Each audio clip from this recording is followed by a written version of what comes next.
This is Nightline. Tonight, vanished. Where is Melodee?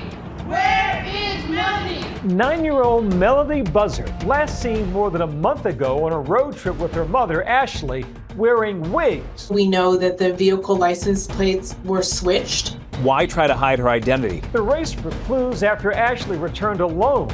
Now a multi-state search. She knows where the baby is. I hope and God the baby's okay. But where is Melodee? There's a real belief that Ashley Buzzard knows a lot more than what she's saying.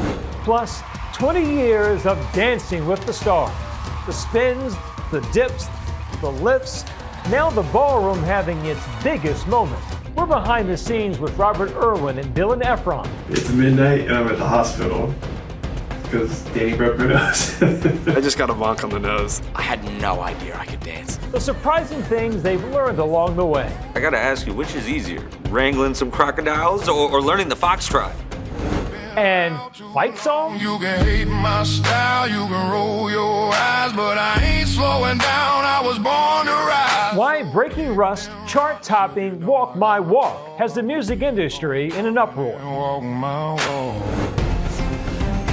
From ABC News headquarters in New York, this is Nightline.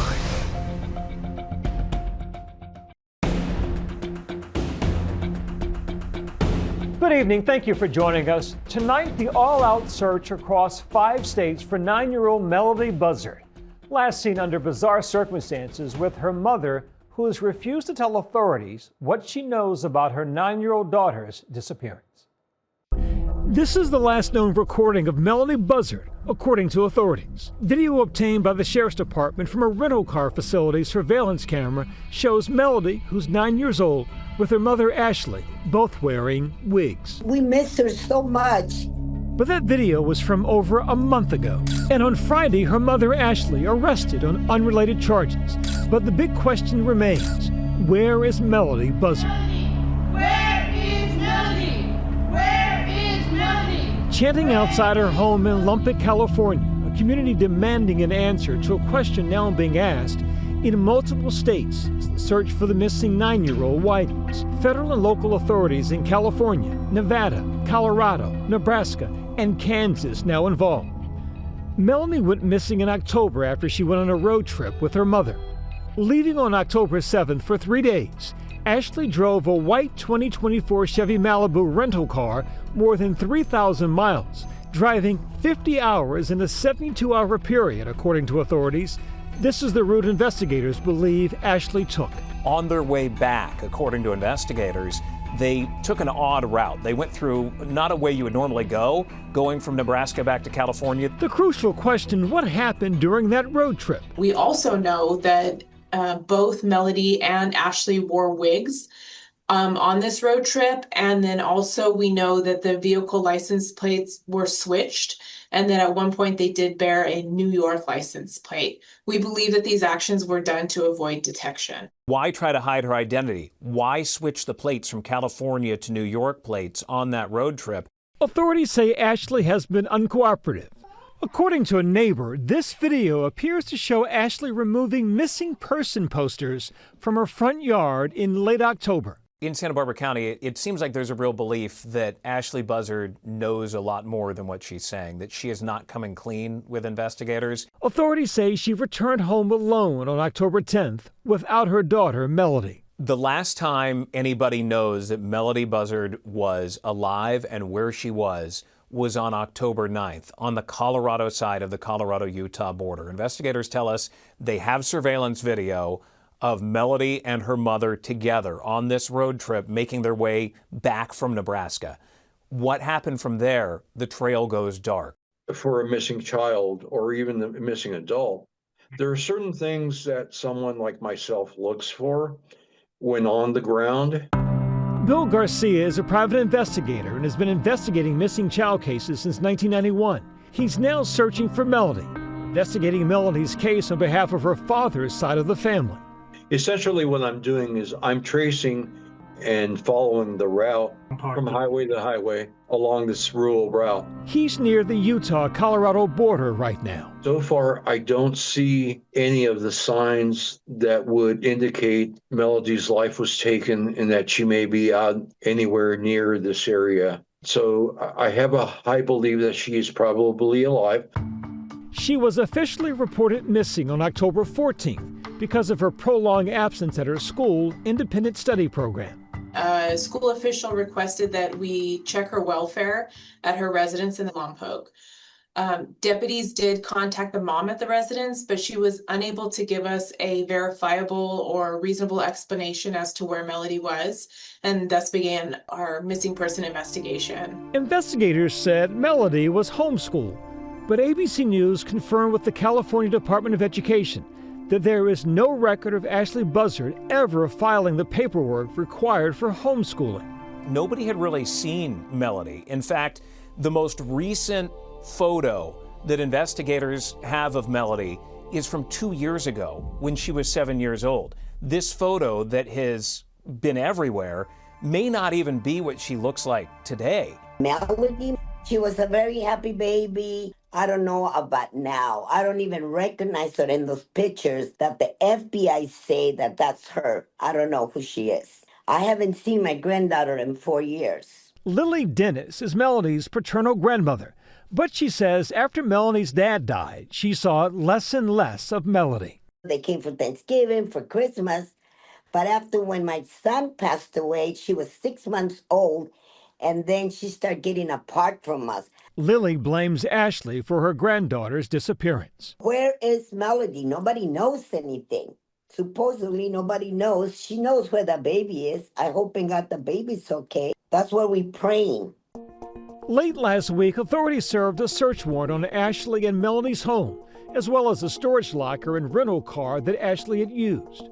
And then on Friday, Ashley was arrested on felony charges completely unrelated to her missing daughter for false imprisonment. The criminal complaint noting the manner in which the crime was carried out indicates planning, sophistication, or professionalism. Those charges are separate. That's not a child-related charge that you're seeing. Because recovering a 9-year-old missing child is the overarching goal here, we don't want to compromise the one for the other. Investigators urging the public to reach out to the Santa Barbara Sheriff's Department if they know of Melodee's whereabouts. This is a missing person case. This is not a homicide investigation. We are running at full tilt to find a missing 9-year-old girl and bring her to safety. Ashley Buzzard is due for her first court appearance tomorrow in California. And now a look ahead at tomorrow's show. 3 weeks after the heist at the Louvre, going inside the mind of a thief, a man brazen enough to steal a Rembrandt. It's like a kid in a candy store. And when we come back, the glitz, the glamour, and the grit. We're behind the scenes and spotlights of Dancing with the Stars after the break.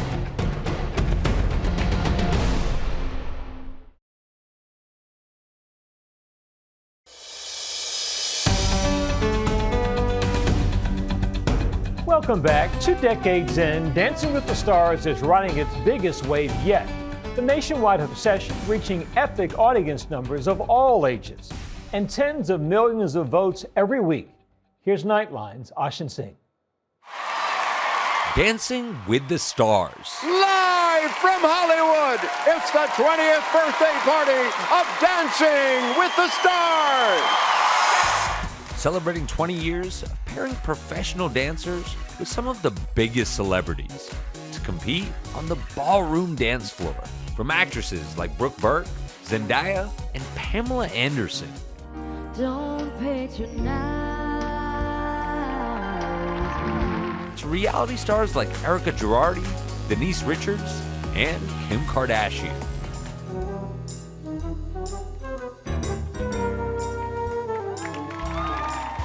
Tonight, the current cast paying tribute to some of the most memorable dances from the past 20 years. When you need a friend, you find my footprints in the sand. some even getting their first perfect scores. It's a 10! And an emotional end as a fan favorite Andy Richter was eliminated. Andy and Emma. But even though it's been 20 years, this season is like no other, creating a buzz, an obsession for a new generation of viewers. Welcome back to week 8. It was rock and roll. It's a 10. It was a 10. It was the technique. It was the vibe. It was the hair. It was Andy, he's still in. The show reaching new heights with 6 million viewers tuning in to watch every Tuesday. The fact that there's tens of millions of people that are interested in that and that want that in their living room. And more than 50 million votes cast each week, breaking record numbers. 50 million is a crazy number. Trust me, like the fact that it's live, like still hasn't processed in my brain. Tonight, we're behind the scenes with 2 of the breakout stars from this season.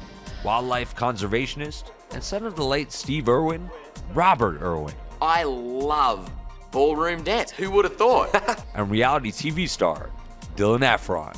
It's the hardest thing I've done. They're just 2 members of a star-studded cast that has made Dancing with the Stars appointment television. The others still in the competition, Elaine Hendricks, best known for her role as the self-centered stepmom-to-be in The Parent Trap. I adore your father.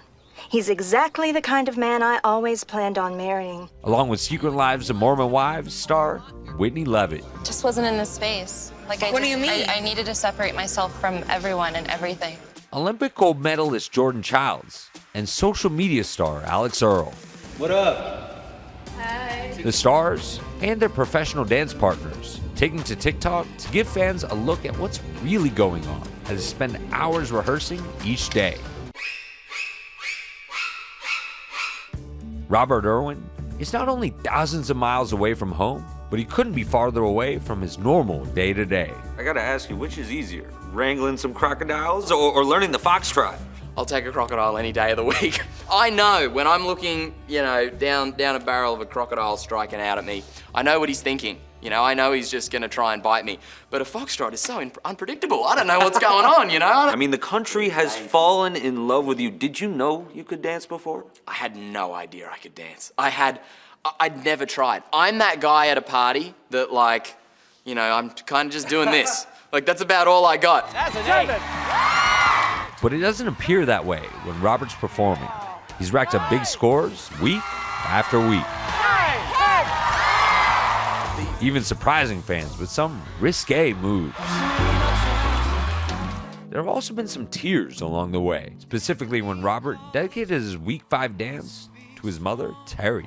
I may not be with you, but you got to hold on.